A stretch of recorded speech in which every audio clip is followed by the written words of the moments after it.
চলে আসলাম বন্ধুরা দুপুরে রান্না নিয়ে। থালায় বাটি মেপে ভাত দিয়ে কাঁচা লঙ্কা দিয়ে দিলাম। পাট শাক ভাজা করেছি সেটাও দিয়ে দিলাম পাতে। রসুন কালো জিরে পেঁয়াজ দিয়ে ভেজেছি। সর্ষে শুকনো লঙ্কা ফোড়ন দিয়ে থোড় ছেঁচকি করেছি সেটাও পাতে দিয়ে দিলাম। ঢোড়া শাকের ডাঁটা ছিল, সেই ডাঁটা দিয়ে আলু বেগুন কুমড়ো দিয়ে একটা নিরামিষ তরকারি করেছি সেটাও পাতে দিয়ে দিলাম।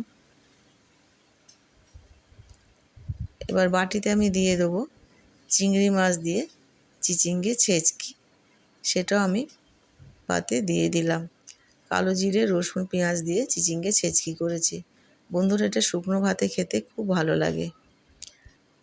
আর করেছি পাবদা মাছের ঝাল। পাতে দিয়ে দেবো 2 টুকরো শসা। আমরা তরকারি খেতে ভালোবাসি, নিরামিষ তরকারি, তাই অনেক রকমই রান্না করতে হয়। এই হলো রবিবারের আমার দুপুরের রান্না।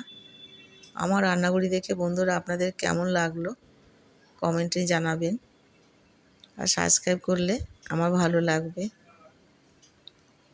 সবাই ভালো থেকো, ধন্যবাদ।